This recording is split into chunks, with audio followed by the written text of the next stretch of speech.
अब हम लोग बुलंद आवाज में गुरु महाराज के जय घोष करें।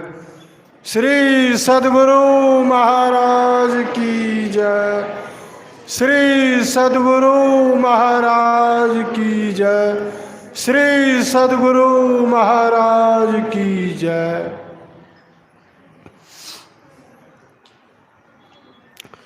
मंगल मूर्ति सद्गुरु मिलवै सर्वाधार। मंगलमय मंगल करन बिनबो बारंबार। धन्य धन्य सद्गुरु सुखद महिमा कही न जाय। जो कछु कहूँ तुम्हारी कृपा मोते कछु ना बसाय। मेरा मुझ में कुछ नहीं, जो कुछ है सब तोर। तेरा तुझको सौंपते क्या लागेगा मोर। अव्यक्त रूप में त्रैकाल स्मरणीय परम पूज्यपाद अनंत श्री विभूषित परमाराध्य संत सद्गुरु महाराज के पावन पाद पद्मों में कोटि सह नमन। व्यक्त रूप में अपने निवास में विराजमान संतमत सत्संग के वर्तमान आचार्य श्री महर्षि हरनंदन परमहंस जी महाराज के पावन पाद पद्मों में कोटि सह नमन एवं मंचासीन तीर्थों को भी पावन करने वाले मुदमंगल में साधु समाज के पावन चरणों में कोटि सह नमन एवं दूर दराज से आए हुए सत्संग प्रेमी महान भाव सज्जन वृंद, धर्मशीला माताओं एवं भक्तिमती बहनों एवं प्यारे बच्चों, सिया राम मैं सब जग जानी, करो प्रणाम जोरी जुग पानी। अभी रविवार का साप्ताहिक सत्संग हो रहा है और इस सत्संग में कुछ पाठ होता है, उस पाठ के आधार पर चर्चा होती है। तो अभी आप लोगों ने गोस्वामी तुलसीदास जी महाराज द्वारा रचित एवं 20वीं सदी के महान संत महर्षि में ही परमहंस जी महाराज के द्वारा टीकाकृत रामचरितमानस सारस्वतिक प्रथम सोपान बालकांड का पाठ सुना, जिसमें संत और सत्संग की महिमा आई।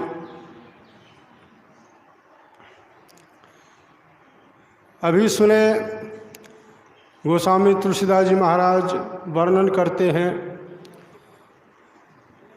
कि यह सत्संग जो है, संत समागम जो है, कैसा है। कहते मुद मंगल में संत समाजू, जो जग जंगम तीरथ राजू। यह संत समागम जो है मुद मंगलमय है। मुद का अर्थ होता है आनंद, मंगल का मतलब कल्याण। यह सत्संग जो है आनंद और कल्याणमय है।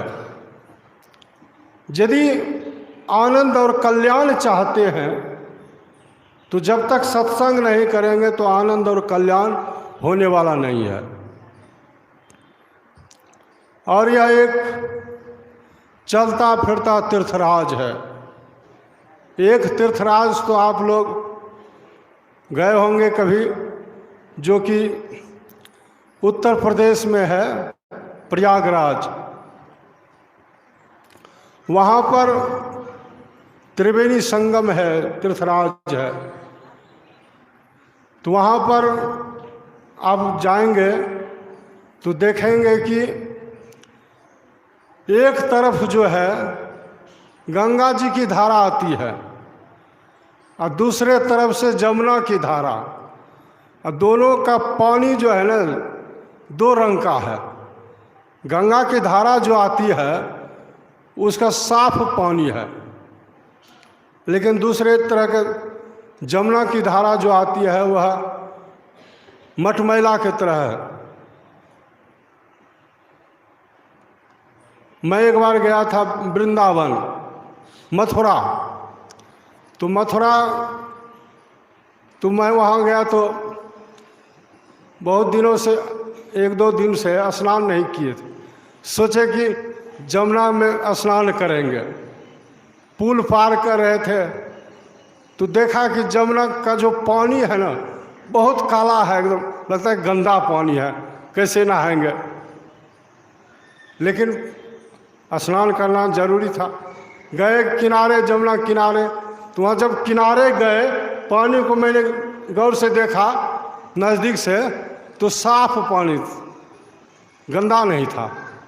तो वहाँ मैं स्नान किया, तब इधर उधर दर्शन किया।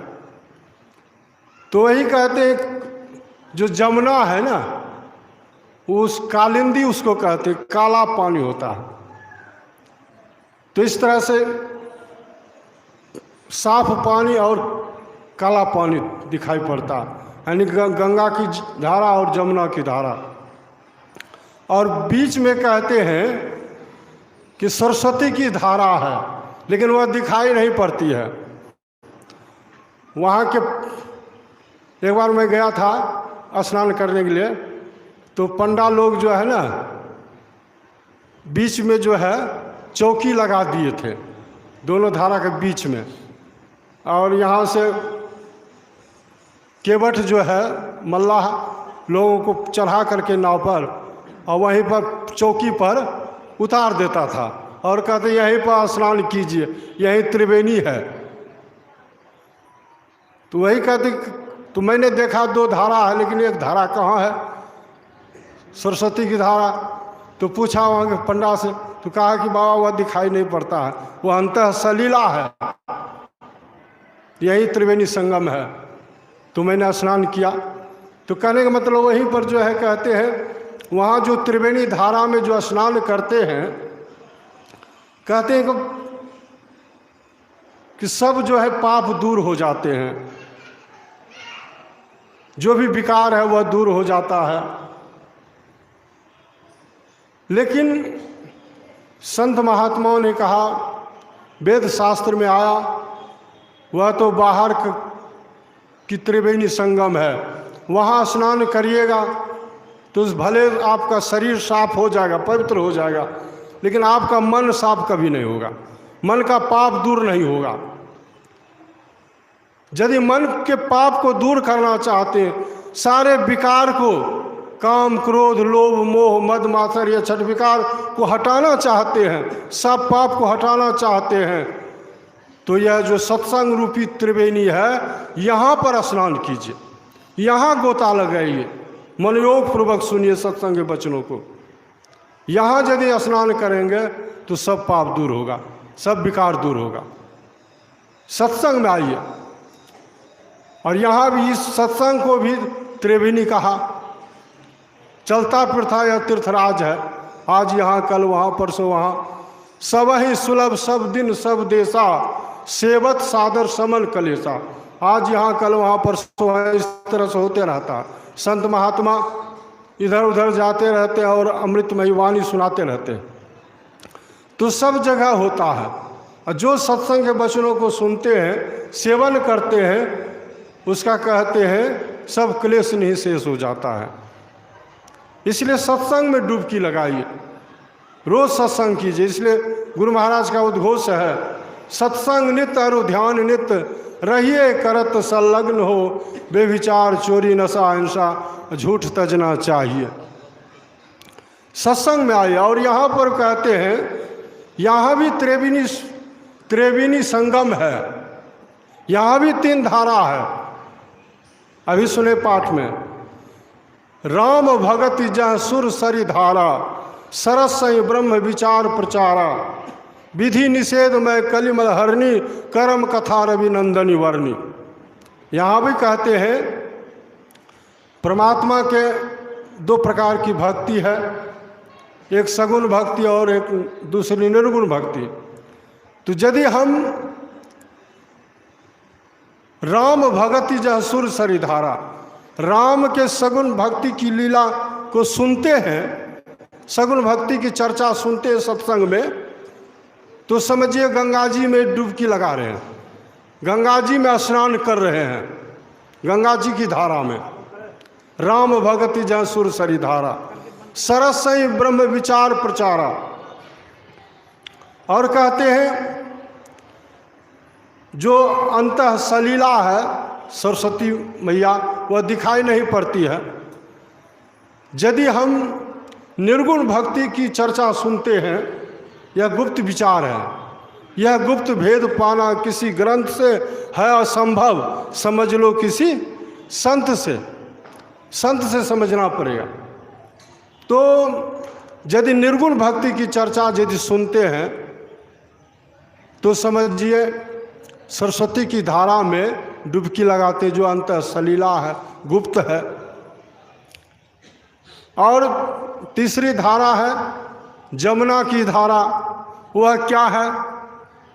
कहते विधि निषेध में कलिमल हरणी, कर्म कथा रवि नंदनी वर्णी। विधि निषेध में, विधि और निषेध, यहाँ पर जो है गुरु महाराज हम लोगों को विधि कर्म बताए और निषेध कर्म बताए हैं। विधि कर्म क्या है? हम लोगों को रोज रटाते हैं गुरु महाराज, सुबह के सत्संग में हम लोग गाते हैं, संत मत के सिद्धांत में। वह क्या है? विधि कर्म क्या है कि एक सर्वेश्वर पर अचल विश्वास, पूर्ण भरोसा तथा अपने अंतर में उनकी प्राप्ति का दृढ़ निश्चय रखना, सद्गुरु की निष्कपट सेवा, सत्संग और दृढ़ ध्यानाभ्यास, इन पांचों को मोक्ष का कारण समझना चाहिए। ये पांचों बातों में लगे रहेंगे तो एक दिन मोक्ष मिलेगा। शरीर संसार के बंधन से सदा के लिए छूट जाएंगे, सदा के लिए सुख शांति आ जाएगी। यह विधि कर्म है। इसी को दोहा में गुरु महाराज का सत्संग नित और ध्यान नित, सत्संग रोज कीजिए, ध्यान रोज कीजिए, यह विधि कर्म है। और निषेध कर्म क्या है? झूठ चोरी नशा हिंसा से बचना पड़ेगा। तो इस तरह से कहते हैं निषेध कर्म क्या है? झूठ बोलना, नशा खाना, व्यभिचार करना, हिंसा करनी अर्थात जीवों को दुख देना, वह मत्स्य मांस को खाद्य पदार्थ समझना और चोरी करनी, इन पांचों महापापों से मनुष्यों को अलग रहना चाहिए। ये 5 महापाप है, यह निषेध कर्म है, इसको नहीं करना चाहिए। यही जो है कलयुग के पाप को दूर करने वाली ये कथा है, यानी जमुना की धारा है। जो इस विधि निषेध की चर्चा सुनते हैं तो समझिए वो जमुना की धारा में स्नान करते हैं। जो जमुना संग जो है सूर्य भगवान की पुत्री है, शंकर भगवान सूर्य भगवान को एक पुत्री और 3 पुत्र हैं। यह जो है जमुना एक पुत्री है और 3 पुत्र हैं, जिसमें कि एक यम है पुत्र, और एक है मनु जी महाराज, और तीसरे हैं शनिचरा ग्रह। ये तीनों पुत्र हैं, एक पुत्री है जमुना। तो जो विधि निषेध की कथा सुनते हैं तो समझिए वो जमुना जी की धारा में स्नान करते प्रेम के साथ। तो यहाँ भी 3 धारा है। यदि हम मनोयोग पूर्वक यदि सत्संग में सुनेंगे, सुनी समझे जन मुदित मन, मज्जहि अति अनुराग, लहि 4 फल अछत तनु, साधु समाज प्रयाग। जो साधु समाज में आनंद मन से, मुदित मन से जो सुनते हैं, समझते हैं, तो वे मानो प्रयागराज में प्रेम के साथ स्नान करते हैं और जीते जी कहते हैं 4 फल की प्राप्ति हो जाती है। वह 4 फल क्या है? आम, केला, लीची, कटहल या नहीं, 4 फल वह अलौकिक फल हुआ है अर्थ, धर्म, काम और मोक्ष। अर्थ का युग है। यदि सत्संग करेंगे तो अर्थ भी होगा, संपत्ति की कमी नहीं रहेगी। गरीब है तो अमीर हो जाइएगा, दिन दुनिया रात चौगुनी तरक्की होनी शुरू हो जाएगी यदि सत्संग ध्यान करेंगे तो। गुरु महाराज ने कहा जो सत्संग ध्यान करेंगे कम से कम उसको मोटी धोती मोटी रोटी तो जरूर मिलेगी, बेसी तो बहुत मिलेगा। इसलिए सत्संग करने से अर्थ की प्राप्ति होती है, संपत्ति होती है। अर्थ धर्म धर्मात्मा होते हैं जो सत्संग करते हैं। यहाँ पर परहेज बताया जाता है, मांस मछली छोड़ाया जाता है, मांस मछली छोड़ के सत्संग करते हैं। और जो मांस मछली खाते पीते उसे धर्म नहीं होता। मांस मछलियाँ खाता है सुरापान से हेत, सो नरजर से जाएंगे जो मूरी का खेत। जो मांस मछली खाते हैं उसे धर्म नहीं होता। धर्म रूपी खेत से ऐसे उखड़ जाता है जैसे मूली, धर्म नहीं होता। लेकिन यहाँ पर परहेज है, खान पान को प्रथम समारो तब रस रस सब अवगुण मारो। खान पान को छोड़ाया जाता है, मांस मछली खाते हैं तो छोड़िए, आजीवन छोड़ने का दृढ़ संकल्प कीजिए, कभी नहीं खाएंगे। और जब 6 महीना छोड़ा हुआ हो जाए तो दीक्षा लीजिए, गुरु बनाइए महर्षि में ही परमहंस महाराज को, और ध्यान भजन कीजिए। धर्म का भी पालन होगा, ध्यान भजन भी होगा, तो असली धर्मात्मा बनते हैं जो सत्संग करते हैं। संत मत का सत्संग अर्थ धर्म काम सभी कामनाओं की पूर्ति होती है। गुरु की मूर्ति हृदय बसाए, जो इच्छे सोई फल पाए। यदि हूबहू देख लेंगे अपने अंदर में अपने इष्ट देव को, गुरु महाराज को ध्यान में, तो जो इच्छा रहेगी वह पूर्ति हो जाएगी निश्चित। और अंत में मोक्ष भी मिलेगा। शरीर संसार के बंधन में जो पड़े हुए हैं मुक्त हो जाएंगे, मुक्ति मिल जाएगी, मोक्ष मिल जाएगा। तो यही 4 फल हम लोगों को मिलता है सत्संग से। इसलिए हम लोगों को सत्संग ध्यान रोज करना चाहिए और 5 महापाप से बचना चाहिए। श्री सद्गुरु महाराज की जय।